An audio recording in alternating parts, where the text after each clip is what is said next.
Hello everyone, I am Annu and welcome again. We create JRO folder.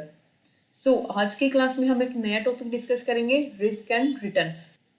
तो risk and return आपका financial management का एक important topic है जहां से काफी बार आपके एग्जाम के अंदर क्वेश्चंस भी आए हैं।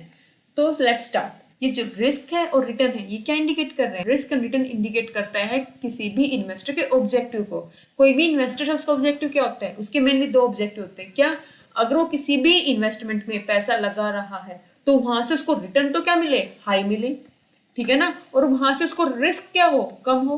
होते या नहीं होते? दो ऑब्जेक्टिव किसी भी इन्वेस्टर के, ठीक है ना। मेनली कोई भी इन्वेस्टर कहीं पर भी इन्वेस्ट करेगा, इन दो मेन ऑब्जेक्टिव के साथ इन्वेस्ट करेगा कि जहां पर भी मैं इन्वेस्ट कर रहा हूं वहां पर मेरा रिटर्न तो हाई आए, लेकिन जो मेरा रिस्क है उस सिक्योरिटी के अंदर वो क्या हो? कम हो, मिनिमम हो, ठीक है ना। तो इन्हीं मेन दो ऑब्जेक्टिव को देखकर ही क्या करता है कोई भी इन्वेस्टर इन्वेस्ट करता है। मान लो अगर उसको रिटर्न क्या चाहिए? हाई रिटर्न एक्सपेक्ट करता है कोई भी इन्वेस्टर, तो वहां पर उसका रिस्क भी क्या होगा? हाई होगा, ठीक है ना। लेकिन वो रिटर्न को मिनिमाइज करने की चाहेगा। अगर वो मिनिमाइज करता है किसको? रिटर्न को, तो उस केस में क्या होगा? उसका रिटर्न भी तो क्या हो जाएगा? लो हो जाएगा, ठीक है ना। अगर वो अपने रिस्क को मिनिमाइज करने की सोचता है तो उसका रिटर्न भी तो क्या हो जाएगा? मिनिमाइज हो जाएगा। मान लो उसको रिटर्न हाई चाहिए तो वो कहाँ इन्वेस्ट करेगा? स्टॉक मार्केट में क्या करेगा? इन्वेस्ट करेगा। तो स्टॉक मार्केट में उसको रिटर्न तो हाई मिल जाएगा, लेकिन साथ में उसका रिस्क भी तो स्टॉक मार्केट में क्या हो जाएगा? मैक्सिमम हो जाएगा। अगर वो अपने रिटर्न को कम करने की सोचता है तो कहाँ इन्वेस्ट करेगा? किसी भी गवर्नमेंट बॉन्ड के अंदर, किसी भी गवर्नमेंट सिक्योरिटी के अंदर। तो वहां पर वो गवर्नमेंट सिक्योरिटी में इन्वेस्ट करके रिस्क को तो मिनिमम कर लेगा, साथ में अपने रिटर्न को भी क्या कर देगा? कम कर देगा, ठीक है ना। तो यही देखता है कोई भी इन्वेस्टर, ये एनालाइज करता है कि कैसे मैं अपने रिस्क को क्या करूं? मिनिमम करूं और रिटर्न को हाई करूं। और वो कैसे पॉसिबल है किसी भी इन्वेस्टर के लिए? सोच के देखो। तब वो पोर्टफोलियो मैनेजमेंट करता है। क्योंकि किसी भी सिंगल सिक्योरिटी से ये पॉसिबल नहीं है कि आप सिंगल सिक्योरिटी को यूज करके अपने रिस्क को क्या कर लो? मिनिमम कर लो और रिटर्न को क्या कर दो? हाई कर दो। This is not possible in this single security. ये आपको पता है ना, ठीक है ना। उसके लिए कोई भी इन्वेस्टर क्या करता है? पोर्टफोलियो मैनेजमेंट करता है। तो ये पॉसिबल है ही नहीं कि आप सिंगल सिक्योरिटी की हेल्प से अपने रिटर्न को हाई कर सको और रिस्क को मिनिमाइज कर सको। उसके लिए आपको मल्टीपल सिक्योरिटी में क्या करना पड़ेगा? इन्वेस्टमेंट करना पड़ेगा। तो पोर्टफोलियो तो हम मैनेजमेंट टॉपिक करते हैं, तो उसके अंदर आपको दो चीज देखनी पड़ती है। कैसे आप रिस्क एंड रिटर्न को एनालाइज करोगे? सबसे पहले काम क्या होगा आपको पोर्टफोलियो मैनेजमेंट करते हुए? रिस्क और रिटर्न को क्या करना? एनालाइज करना। क्या करना? रिस्क एंड रिटर्न को एनालाइज करना, ठीक है। तब आप रिस्क और रिटर्न को एनालाइज करते हो, उसके बाद क्या करते हो? आप पोर्टफोलियो मैनेजमेंट करते हो। तो सबसे पहले हम डिस्कस करते हैं रिस्क एंड रिटर्न को एनालिसिस, ठीक है।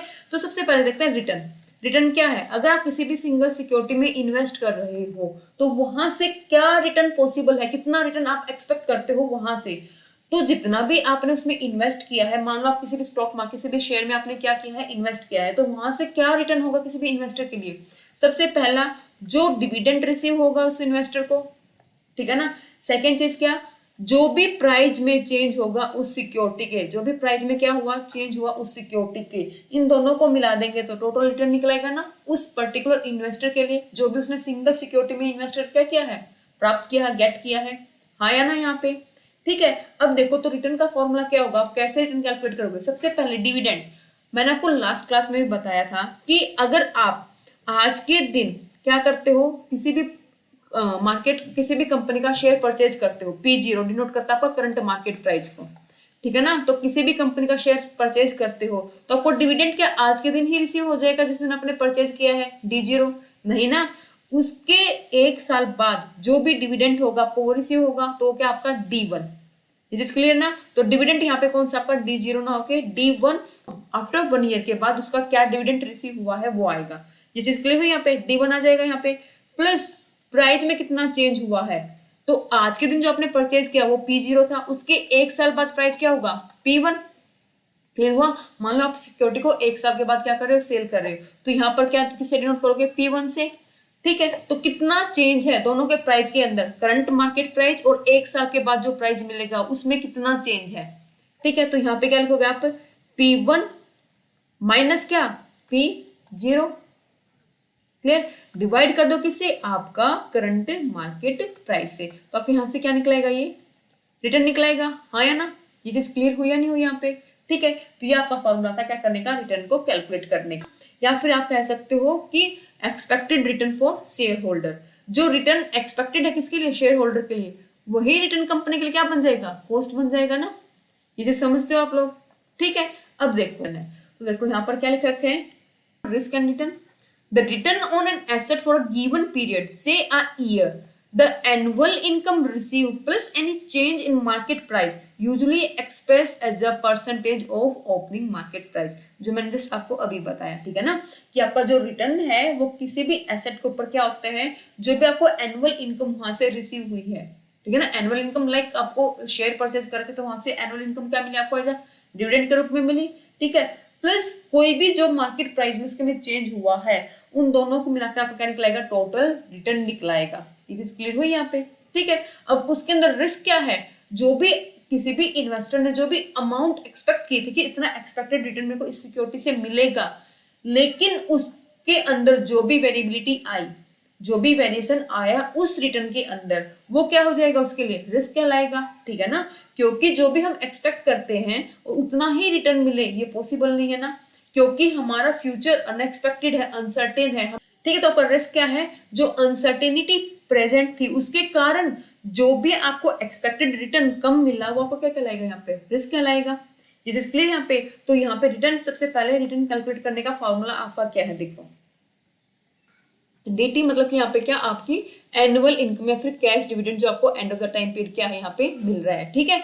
उसके बाद क्या आपका पीटी जो रिप्रेजेंट करता है आपका क्लोजिंग सिक्योरिटी प्राइस को, जो हमने अपने सिंपल फॉर्मूला लिया था वहां पे हमने क्या लिखा था, जस्ट जो हमने अभी डिस्कस किया था दोनों सेम ही है। आपका क्या डिस्कस किया था हमने, D1 प्लस क्या आपका P1 minus P0 divide by P0, ठीक है। तो यहाँ पर जो P1 है यहाँ पर डिनोट कर रखा है किससे, आपके फॉर्मूले के अंदर PT से, ठीक है ना। मतलब कि आपका security price at the time of closing security price, कि साल के लास्ट में कितना आपका सिक्योरिटी का प्राइस है, ठीक है। और P0 डिनोट करता है किसका, आपके करंट मार्केट प्राइस, तब आपने क्या कहता है शेयर को परचेज किया, आपका ओपनिंग सिक्योरिटी का प्राइस कितना है।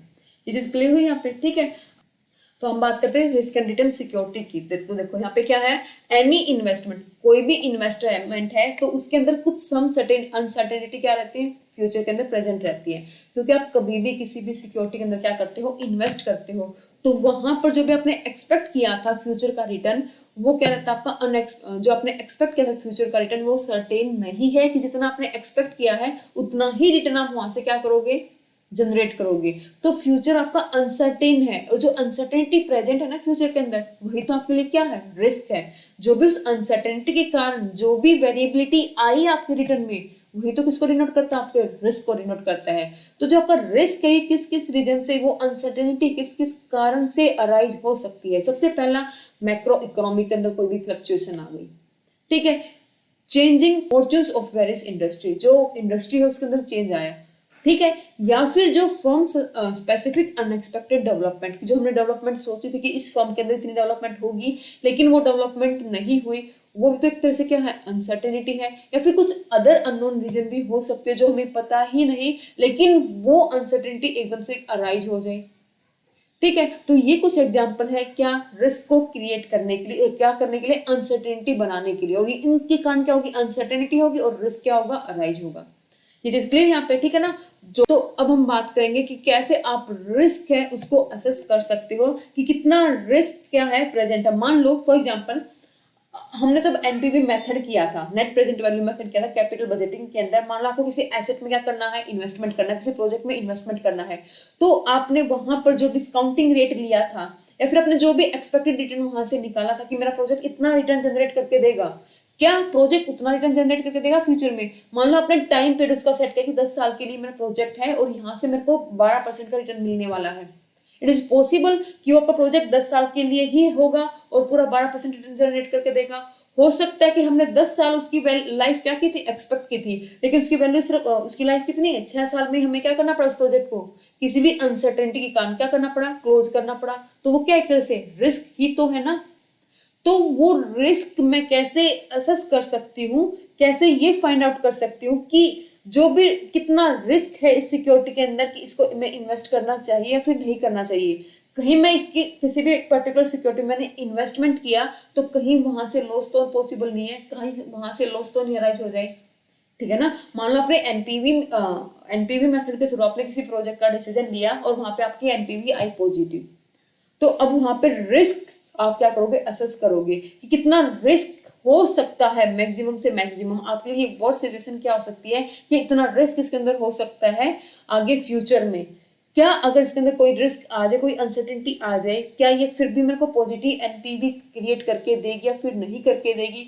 तो यही देखने के लिए कि हम रिस्क को कैसे कैसे असेस कर सकते हैं, तो हम सिंगल सिक्योरिटी के अंदर तो हमारे पास टोटल 3 मेथड है जिसकी हेल्प से हम ये असेस कर सकते हैं कि इस सिक्योरिटी के अंदर कितना रिस्क प्रेजेंट है। क्योंकि एक तरह से हम एक आइडिया लगा सकते हैं कि हाँ इसके अंदर इतना रिस्क प्रेजेंट है और यहाँ से मेरे को इतना रिटर्न क्या हो सकता है, जनरेट हो सकता है। ठीक है, तो देखो कितना रिस्क एसोसिएटेड है किसी भी सिक्योरिटी के अंदर। तो अब हमें क्या कैलकुलेट करना है, यहाँ पे हमें क्या देखना है कि जो रिटर्न मैं अर्न कर रही हूँ किसी भी सिक्योरिटी से, उसके अंदर कितना रिस्क क्या है प्रेजेंट है। क्योंकि जैसे मैंने जस्ट आपको अभी एग्जांपल दिया आपको कैपिटल बजटिंग में एनपीवी मेथड का, अगर आपकी एनपीवी पॉजिटिव आई, आपने उस प्रोजेक्ट में पैसा लगा दिया, तो कितना रिस्क वहां पर रिलेटेड है।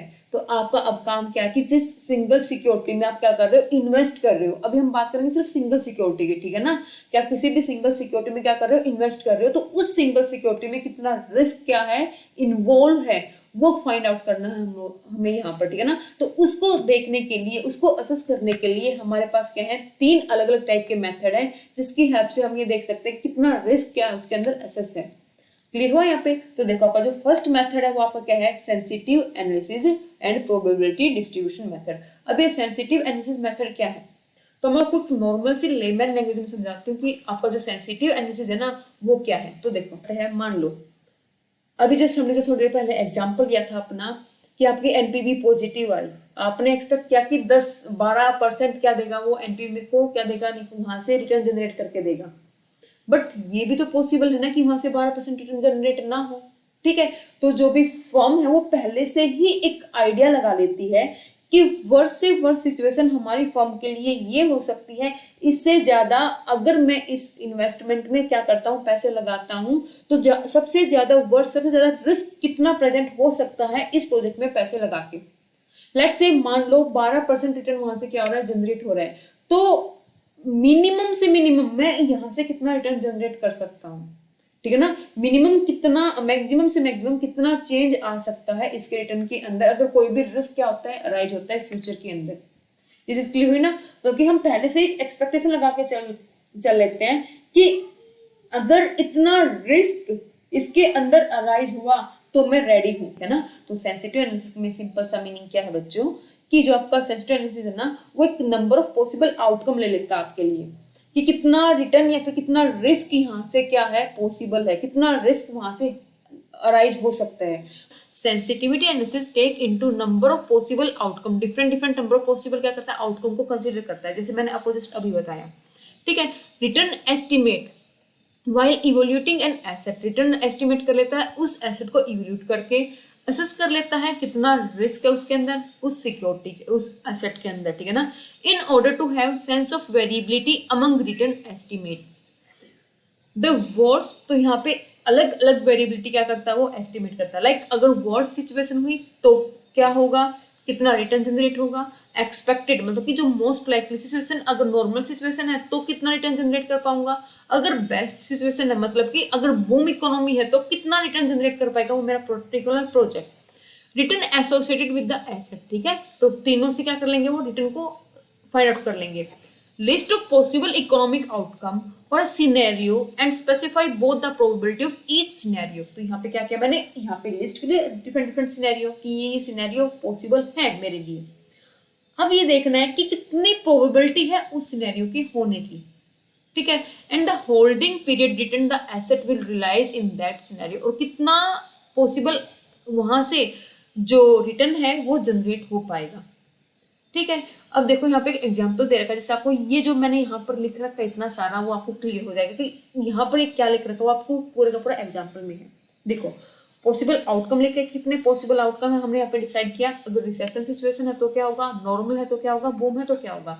आपने प्रोबेबिलिटी डिसाइड कर ली, आपने रिटर्न डिसाइड किया, ठीक है ना। ये किसके बेस पे किया है, उस सिक्योरिटी के रिटर्न, उस सिक्योरिटी के रिस्क को असेस करके किस पर्टिकुलर सिक्योरिटी में कितना रिस्क अराइज हो सकता है उसको असेस करके आपने यहाँ से पॉसिबल आउटकम निकाले, प्रोबेबिलिटी एंड रिटर्न किया। ये चीज क्लियर हुई। तो अब मान लो अगर रिसेशन है, अगर आपके लिए पेसिमिस्टिक सिचुएशन है, तो वहां से आप 14% रिटर्न क्या कर पाओगे, सिर्फ जनरेट कर पाओगे अपने उस पर्टिकुलर प्रोजेक्ट से, और ये होने की प्रोबेबिलिटी है 20%। ठीक है। अगर नॉर्मल सिचुएशन है बिजनेस के लिए, अगर वैसी रही तो आप 16% का रिटर्न जनरेट कर पाओगे, जो कि 60% सिचुएशन है जिसके क्रिएट होने के। अगर बूम सिचुएशन आई, अगर आपके लिए अच्छी सिचुएशन आई, तो वहां पे 20% प्रोबेबिलिटी है ऐसी सिचुएशन क्या होने की, क्रिएट होने की। तो टोटल प्रोबेबिलिटी आपकी हरदम 1 आएगी। ठीक है। अब यहाँ से निकालोगे एक्सपेक्टेड रिटर्न, और एक्सपेक्टेड रिटर्न आपका कैसे निकलता है, जितना भी जो भी प्रोबेबिलिटी है मल्टीप्लाई जो भी रिटर्न है उस सिचुएशन के, आप क्या कर दो, उनको मल्टीप्लाई कर दो और उनका क्या कर दो, समेशन कर दो। वो आपको क्या निकलाएगा, एक्सपेक्टेड रिटर्न निकलाएगा। और मैं एक्सपेक्टेड रिटर्न को डिनोट करती हूँ किससे, आर बार से। ठीक है ना। आर बार आपका क्या होता है यहाँ पे, एक्सपेक्टेड रिटर्न। तो यहाँ पे निकालोगे आप अपना एक्सपेक्टेड रिटर्न। तो देखो अगर पेसिमिस्टिक सिचुएशन है, रिसेशन है, तो वहां पे मेरा एक्सपेक्टेड रिटर्न निकल के आया 2.8, तो मैंने मल्टीप्लाई किया किसको, 0.20 को 14% के साथ, तो कितना परसेंटेज निकल के आया मेरा, 2.8%। ऐसे ही मेरा नॉर्मल सिचुएशन के अंदर कितना आया, 9.6%, एंड मेरा बूम सिचुएशन के अंदर आया 3.6%। टोटल एक्सपेक्टेड रिटर्न निकल के आया मेरा कितना, 16%, की 16% एक्सपेक्टेड है कि अगर रिस्क अराइज हुआ, ठीक है ना, तो मैं 16% वहां से एक्सपेक्टेड रिटर्न क्या कर लूंगा, जनरेट करूंगा। ये कहते हैं आपकी सेंसिटिविटी एनालिसिस एंड आपकी प्रोबेबिलिटी डिस्ट्रीब्यूशन। चीज क्लियर हुई यहाँ पे, ठीक है ना, कि आप कैसे आपका एक्सपेक्टेड रिटर्न फाइंड आउट करोगे, हाँ या ना। ठीक है। तो यहाँ पे इसका फॉर्मूला भी दे रखा है। तो यहाँ पे इसका फॉर्मूला क्या है देखो, तो यहाँ पे इसका फॉर्मूला क्या है देखो, आर आई जो डिनोट किसको कर रहा है, आर आई आपका रिटर्न कितना है, कितना एक्सपेक्टेड रिटर्न है उस पॉसिबल आउटकम से, मल्टीप्लाई कितनी प्रोबेबिलिटी एसोसिएटेड है उस रिटर्न से जो आपने रिटर्न फाइंड आउट किया है, लाइक आपने अलग अलग सिचुएशन में, तो उस रिटर्न की जनरेट होने की कितनी प्रोबेबिलिटी है, इन दोनों को मल्टीप्लाई कर दोगे तो आपका क्या निकलाएगा, आपका एक्सपेक्टेड रिटर्न निकलाएगा। तो यहाँ से चीज क्लियर हुई यहाँ पे। ठीक है। तो आपका क्या है, सेंसिटिविटी एनालिसिस। तो यहाँ पर नॉर्मल सी बात ये है कि सेंसिटिविटी एनालिसिस के अंदर आप जो बिजनेस है, जहां पे आप इन्वेस्ट कर रहे हो, कोई भी बिजनेस या फिर कोई भी इन्वेस्टर इन्वेस्ट कर रहा है, तो अपने आप को पहले से रेडी करके चलता है उस पर्टिकुलर सिचुएशन के लिए। अगर ऐसी सिचुएशन क्रिएट हो जाती है तो मेरे ऊपर या फिर मेरी सिक्योरिटी के ऊपर क्या इंपैक्ट पड़ेगा, तो पहले वहां से ये क्लियर हुआ आपको एक्सपेक्टेड रिटर्न कैसे निकलेगा, आपका सेंसिटिविटी एनालिसिस के हेल्प से। ठीक है। तो यहाँ पे देखो, यहाँ पे जो आपका एनपीवी है, मेनली अगर मान लो कोई भी प्रोजेक्ट, कोई भी बिजनेस है, वो प्रोजेक्ट एनपीवी के थ्रू कोई भी डिसीजन लेता है, तो मेनली जो आपका एनपीवी है ना बच्चों, 4 वेरिएबल के ऊपर डिपेंड है। ठीक है ना। मेनली 4 वेरिएबल को हम कंसीडर करते हैं, तब भी हम एनपीवी के बारे में क्या लेते हैं, डिसीजन लेते हैं। ठीक है ना। एनपीवी टेक्निक को यूज करते हैं प्रोजेक्ट में इन्वेस्ट करने के लिए। सबसे पहले 4 डिसीजन कौन से हैं, मान लो आप जिस भी प्रोजेक्ट में पैसा लगा रहे हो, उस प्रोजेक्ट की कॉस्ट क्या है, सबसे पहला आपका ये वेरिएबल। सेकेंड वेरिएबल, लाइफ कितनी है प्रोजेक्ट की, देखते हो ना। आपका third variable, important variable, cash inflow कितना होगा, कैश इनफ्लो कितना, आपका एनुअल कैश इनफ्लो कितना होगा। ठीक है। आपका fourth variable and last one variable आपका डिस्काउंटिंग रेट। आपको डिस्काउंटिंग रेट कंसीडर करते हो ना, डिस्काउंटिंग रेट क्या आपका पता है ना, आपकी वो cost of capital. Discounting rate कैसे निकलता है, कॉस्ट ऑफ कैपिटल, जिसमें हम जो हमने लास्ट अपना लेक्चर में डिस्कस किया था। ठीक है। तो आप इन 4 आपके ये क्या अलग अलग वेरिएबल है जो क्या आपके एनपीवी, तब भी आप एनपीवी की हेल्प से, एनपीवी टेक्निक की हेल्प से किसी भी प्रोजेक्ट में इन्वेस्ट करते हो, तो आप इन 4 वेरिएबल को मेनली क्या करते हो, कंसीडर करते हो या नहीं करते। ठीक है। अब मान लो आपने ये 4 वेरिएबल देख लिए और यहाँ से आपका जो एनपीवी आ रहा है वो क्या आ रहा है, पॉजिटिव आ रहा है। ठीक है। अब क्या देखना है, अब सिंपल से जब एनपीवी पॉजिटिव निकल के आया, क्या जितना आपने रिटर्न एक्सपेक्ट किया है यहाँ से, क्या सेम उतना ही रिटर्न जनरेट होगा फ्यूचर में, नहीं होगा ना। हो सकता है कि रिस्क अराइज हो जाए, वो उतना एनपीवी पॉजिटिव था वो नेगेटिव में कन्वर्ट हो जाए। तो उसके लिए आप क्या करो, पहले से ही अपने आप को, जो भी बिजनेस हो पहले से ही प्रिपेयर करके चलेगा कि अगर मैं इस प्रोजेक्ट में पैसा इन्वेस्ट कर रहा हूँ, अगर वर्स्ट से वर्स्ट सिचुएशन भी क्रिएट हुई, तो क्या ये प्रोजेक्ट मेरे को रिटर्न पॉजिटिव जनरेट करके देगा या फिर नहीं करके देगा। तो उसके लिए क्या करेगा, सबसे पहले आप एक परसेंटेज निकालो जो क्या होगी बिजनेस के लिए, वर्स्ट से वर्स्ट क्या होगी एक सिचुएशन होगी। ठीक है ना। क्या निकालो, वर्स्ट से वर्स्ट सिचुएशन क्या हो सकती है बिजनेस के लिए। मान लो वे ये मानते हैं कि 10% तक का चेंज हो सकता है। क्या इसके अंदर कितने तक का चेंज हो सकता है? मान लो फॉर एग्जांपल 10% तक का चेंज हो सकता है, जो भी मैंने ये क्या लिया है, डिसीजन लिया है, ठीक है ना। वर्स्ट सिचुएशन क्या, 10% तक का क्या हो सकता है, चेंज हो सकता है। तो देखो, अगर मान लो कॉस्ट ऑफ प्रोजेक्ट जो आपने डिसाइड किया, अगर वो 10% से इंक्रीज हो जाएगा, ठीक है ना, अगर आपका कॉस्ट ऑफ प्रोजेक्ट जो आपने डिसाइड किया था अगर वो 10% से इंक्रीज हो जाता है, तो क्या फिर भी आपकी एनपीवी पॉजिटिव आएगी? अगर हाँ, तो क्या करो, उस प्रोजेक्ट के अंदर इन्वेस्ट करो, ठीक है। सेकेंड, अगर जो लाइफ है प्रोजेक्ट की वो 10% से क्या हो जाए, डिक्रीज हो जाए। मान लो आपने सोचा था कि 10 साल का मेरा प्रोजेक्ट है, लेकिन 10% से डिक्रीज हुई, मतलब कि 9 साल में प्रोजेक्ट आपको बंद करना पड़ा, तो क्या मेरा एनपीवी फिर भी पॉजिटिव है या फिर नहीं है? अगर हाँ, तो आप क्या करोगे, इसमें इन्वेस्ट करोगे। कैश इनफ्लो, कैश इनफ्लो क्या, जितना भी आपने कैश इनफ्लो डिसाइड किया था, जितना भी आपने कैश इनफ्लो क्या किया था, डिसाइड किया था, क्या वो जो कैश इनफ्लो है, अगर मान लो वो 10% से क्या हो जाए, डिक्रीज हो जाए, वो कैश इनफ्लो क्या हो जाए, 10% से डिक्रीज हो जाए, क्या फिर भी मेरा प्रोजेक्ट पॉजिटिव इनफ्लो क्रिएट करके देगा? अगर हाँ, तो उस प्रोजेक्ट में इन्वेस्ट करो।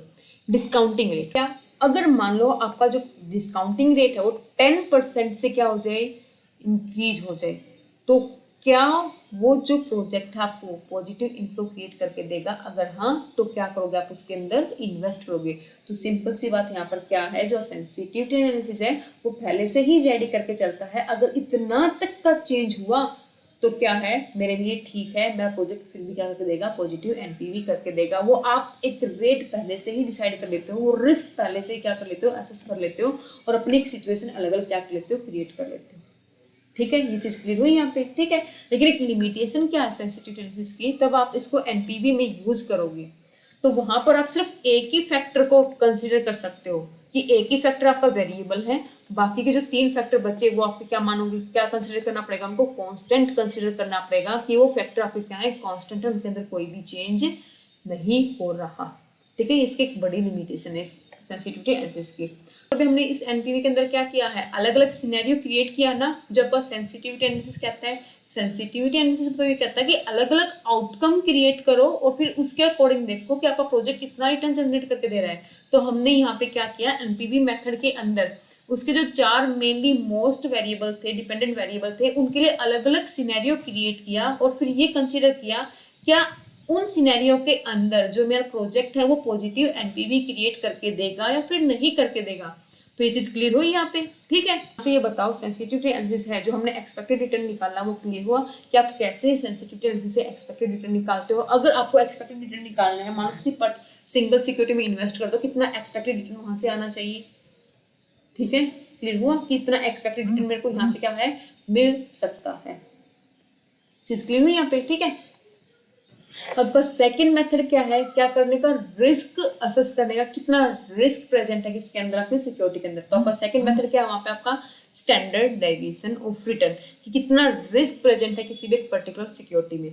तो आपको कैसे पता लगेगा, आपका स्टैंडर्ड डेविएशन ऑफ रिटर्न की हेल्प से। अब वो कैसे, देखो स्टैंडर्ड डेविएशन आपको किसको रिप्रेजेंट करता है, कितना डेविएशन है। अब डेविएशन किसके बीच में, यहाँ पे डेविएशन किसके बीच में, आपने जो एक्सपेक्टेड रिटर्न निकाला था ना, आपने जो जस्ट अभी क्या निकाला था, एक्सपेक्टेड रिटर्न, जो एक्सपेक्टेड रिटर्न निकाला है वो, और जो रिटर्न क्या है आपका जनरेट हो रहा है, जो रिटर्न है आपका उस पर्टिकुलर सिक्योरिटी से, जो भी रिटर्न क्या हो रहा है, जनरेट हो रहा है, जो भी रिटर्न है और जो आपका एक्सपेक्टेड रिटर्न है, उनके बीच में कितना वेरिएंस है, उनके बीच में क्या वेरिएंस है, ठीक है। वो दिखाता आपका स्टैंडर्ड डेविएशन रिटर्न, ठीक है ना। स्टैंडर्ड डेविएशन में भी कितना वेरिएंस है, कितना डेविएशन है उन दोनों के बीच में।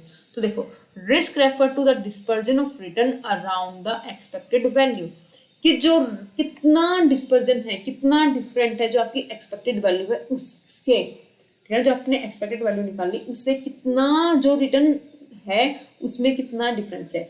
अगर डेविएशन ज्यादा है तो उसका मतलब क्या है, रिस्क ज्यादा है। जो भी आपकी एक्सपेक्टेड वैल्यू निकली है और जो भी रिटर्न आप क्या कर रहे हो, एज्यूम कर रहे हो अलग अलग किसमें, सिचुएशन में, तो उसके बीच में अगर डेविएशन क्या है, ज्यादा है, तो उस सिक्योरिटी के अंदर रिस्क क्या है, ज्यादा है। क्लियर हुआ। जितना भी आपने एक्सपेक्टेड रिटर्न हमने सेंसिटिविटी एनालिसिस में निकाला था, वो एक्सपेक्टेड रिटर्न प्लस आपने जो अलग अलग सिचुएशन में क्या लिया था, अलग अलग सिचुएशन में जो रेट लिया था, उनके बीच में कितना डेविएशन है, अगर डेविएशन ज्यादा है तो उस सिक्योरिटी में रिस्क क्या है, ज्यादा है। लेट्स से देखो यहाँ पे ये मेरा रिटर्न है एसेट एक्स का, जो हमारा ऊपर सेम था ना। अगर आपकी फर्स्ट सिचुएशन है कौन सी, अगर रिसेशन सिचुएशन है, नॉर्मल सिचुएशन, और कौन सी आपकी बूम सिचुएशन है, तो वहां पे हमारा ये रेट है ना 14%, 16%, 18%। इसकी हेल्प से हमने क्या निकाला, एक्सपेक्टेड रेट ऑफ रिटर्न। ठीक है, एक्सपेक्टेड रेट ऑफ रिटर्न निकाला था ना, और वो हमारा कितना निकला था, 16 निकला था वहां पे। ठीक है, अब जो 16% हमारा एक्सपेक्टेड रेट ऑफ रिटर्न निकला है, तो मैं कंपेयर करूंगी इस रेट ऑफ रिटर्न के साथ। अब इनके बीच में कितना वेरिएंस है, दोनों के बीच में अगर वेरिएंस ज्यादा है, डिस्पर्जन ज्यादा है, तो इसका मतलब इस सिक्योरिटी में रिस्क भी क्या आपका हाई है।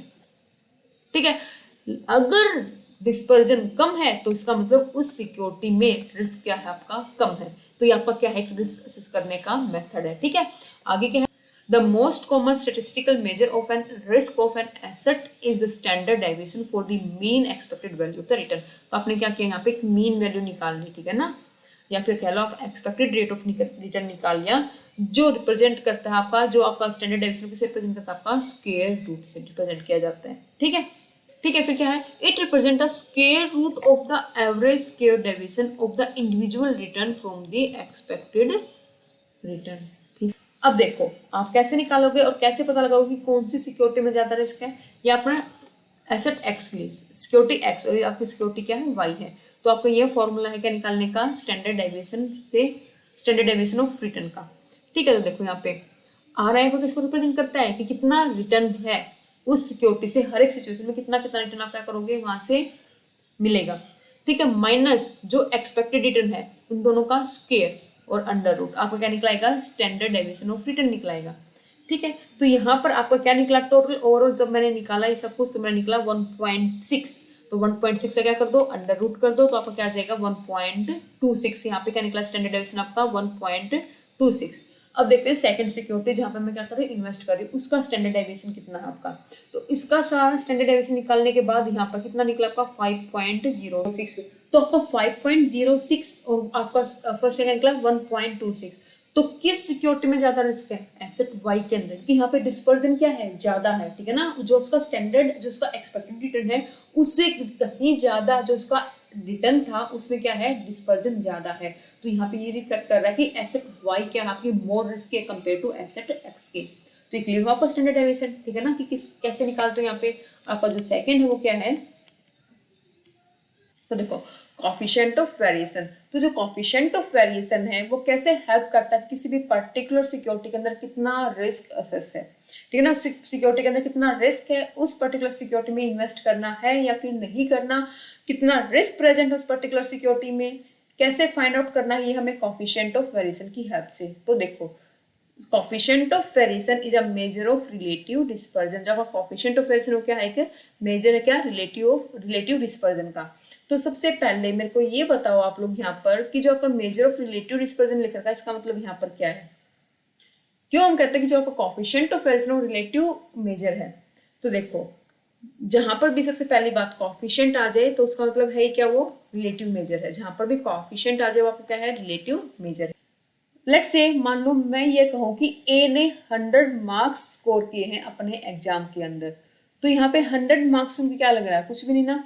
तो ये आपका जो मैंने कहा अभी 100 मार्क्स गेन किए हैं ए ने, तो ये 100 मार्क्स आपका एब्सोल्यूट मेजर है, जहाँ पे आपको एब्सोल्यूट टर्म दे रखी है किसी भी चीज से रिलेटेड। ठीक है ना, लेकिन मैं ये कहूँ कि ए ने 100 मार्क्स गेन किए हैं आउट ऑफ 200, तो यहाँ पे मैंने कंपेरिजन कर दिया ना कि कितने में से उसने कितने नंबर लिए, तो मैं कह सकती हूँ यहाँ पे 50% मार्क्स गेन किए हैं ए ने। ठीक है, ये चीज क्लियर हुई। तो यहाँ पे ये क्या किया मैंने, मेजर किया कौन सा, रिलेटिव मेजर। तब आप कंपैरिजन करते हो दो डाटा के बीच में, तब आप कंपैरिजन करते हो, आपका क्या है, रिलेटिव मेजर है। ये चीज क्लियर हुई यहाँ पे। ठीक है, सिंपल सी थी ये। तो अब आगे करते हैं हमारा कॉफिशिएंट ऑफ वेरिएशन क्या और कैसे फाइंड आउट करता है आपके रिस्क को। तो देखो a measure of risk per unit of expected return.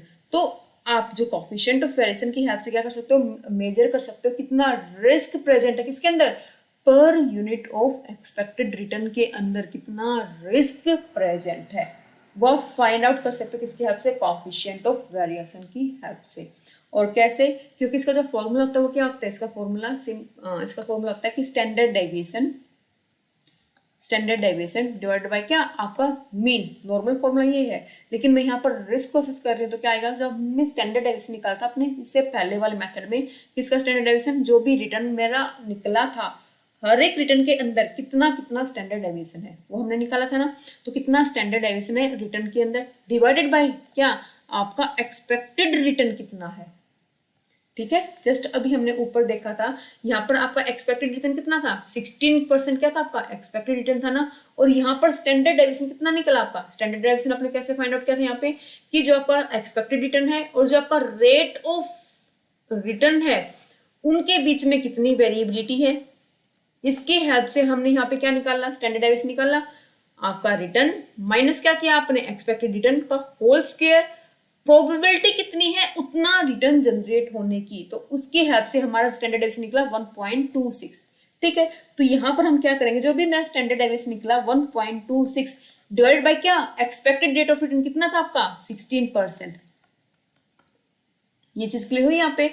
तो जो भी निकलेगा यहाँ से जो निकलेगा आपका, वो क्या निकलेगा आपका कोएफिशिएंट ऑफ वेरिएशन। जो आपका एक्सपेक्टेड रिटर्न है, per unit of expected return है, उसके अंदर कितना कितना रिस्क प्रेजेंट है, वो कैसे पता लगेगा, कि जो आपका कोएफिशिएंट ऑफ वेरिएशन है वो शो करता है वेरिएबिलिटी, कि उन दोनों डाटा के बीच में कितनी वेरिएबिलिटी है। जो आपने दो डाटा लिए हैं तब कंपैरिजन कर रहे हो आप स्टैंडर्ड डेविएशन का और एक्सपेक्टेड रेट ऑफ रिटर्न का, तो उसके बीच में कितनी वेरिएबिलिटी है।